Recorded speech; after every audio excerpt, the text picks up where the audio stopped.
Remaja pria ini selalu menjadi korban bully teman-teman sebayanya. Lihatlah bagaimana beberapa remaja lain mendatanginya dan menyeretnya masuk ke dalam tong sampah. Jadi kenapa remaja ini selalu dibully? Itu karena dia sangat aneh saat dia membeli sebuah pop mie yang dia makan bukanlah mie di dalamnya, melainkan hanya kemasannya saja. Bahkan di loker sekolah, dia sudah menyiapkan banyak pensil sebagai cemilannya, yang tentu saja hal itu membuatnya menjadi bahan tertawaan satu sekolah. Dan saat sang ibu sudah membelikannya banyak makanan, yang dia makan hanyalah kertas truk belanjaannya saja.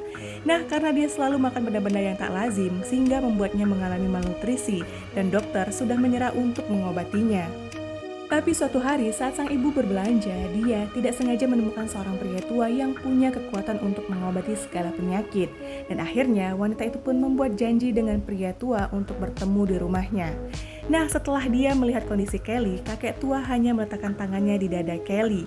Namun, Kelly langsung bereaksi. Kakek tua menjadi sulit bernafas hingga rokok di mulutnya terjatuh di dada Kelly. Dia juga bahkan sampai membasahi celananya sebelum akhirnya jatuh dan meninggoy. Namun anehnya, setelah si kakek tumbang, Kelly malah bangkit dan merasa tubuhnya pulih sepenuhnya. Dan anehnya, sejak hari itu Kelly seperti terlahir kembali dengan kekuatan super. Saat tangannya terluka, Kelly dengan cepat bisa sembuh sendiri. Saat seseorang memukulnya, maka rasa sakit Kelly akan kembali pada orang itu. Seperti tidak percaya, Thunder sekali lagi menonjok wajah Kelly, tapi dia malah ikut terpental juga. Belum juga menyerah, Thunder mengambil balok kayu dan memukul Kelly. Tapi lagi-lagi pukulan itu kembali pada dirinya sendiri. Thunder pun akhirnya menyerah dan kabur dari sana. Nah, di kelas, ikat rambut Charlotte tidak sengaja terjatuh. Kelly mengambil ikat rambut itu dan kemudian memakan labelnya. Namun setelah itu, Charlotte dan temannya seperti merasakan sensasi yang tidak bisa dijelaskan. Ketiganya seperti dibawa sebuah ke dunia fantasi. Charlotte dan temannya kemudian terengah-engah dan Kelly yang sudah tidak bisa menahannya kemudian terburu-buru keluar dari kelas sambil memegangi celananya yang basah.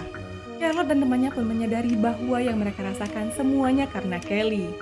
Malam harinya saat pesta api unggun, Kelly lagi-lagi berhadapan dengan Thunder CS. Beruntung pada saat itu guru datang dan langsung melerai mereka. Namun di perjalanan pulang, Thunder CS berencana untuk menabrak Kelly dengan menggunakan mobil. Dan ini ditabrak dengan sebuah mobil tapi bahkan tidak tergores sedikit pun. Wah, kok bisa ya? Nah, sedangkan orang yang menabraknya dengan mobil malah kehilangan nyawanya. Melihat Joko yang tidak sadarkan diri dengan darah yang mengucur deras, Tono dan yang lainnya pun segera keluar dari mobil. Ketiga pemuda itu pun menjadi semakin syok saat mereka melihat Kelly yang mereka tabrak malah berdiri di hadapan mereka dengan keadaan baik-baik saja. Kelly memang sangat luar biasa, tubuhnya tidak bisa terluka dan juga bahkan tahan panas. Bahkan ketika Kelly mencoba membakar dirinya sendiri, dia tetap tidak merasakan apapun. Nah, malam harinya para remaja nakal itu mendatangi rumah Kelly dan berencana untuk merobohkan rumah Kelly. Sementara di dalam rumah itu saat itu sedang ada ibu Kelly yang sedang tertidur di dalamnya. Setelah mengikatkan rantai besi di tiang rumah, mereka kemudian menarik rumah itu dengan menggunakan sebuah mobil pickup. Nah, guncangan yang terjadi mengakibatkan pipa gas yang ada di dalam rumah menjadi bocor. Sementara ibu Kelly yang terkunci di dalamnya tidak bisa keluar dan seketika rumah itu pun meledak dengan ibu Kelly yang masih ada di dalam. Kelly yang baru saja tiba di rumah segera berlari masuk ke dalam kobaran api untuk menyelamatkan ibunya. Namun hal itu tentu saja sudah terlambat. Sang ibu meregang nyawa di dalam kobaran api. Nah, sementara Kelly kehilangan sang ibu, para remaja yang telah membuat kekacauan itu malah pergi bersenang-senang. Mereka tidak mengetahui bahwa Kelly diam-diam mengikuti mereka untuk membalaskan dendam sang ibu.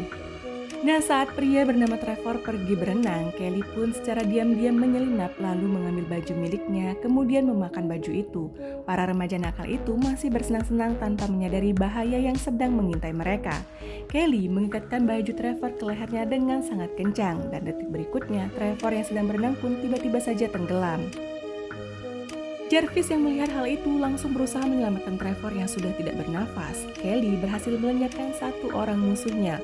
Nah, lalu siapa lagi yang akan menjadi selanjutnya? Lanjut di part berikutnya.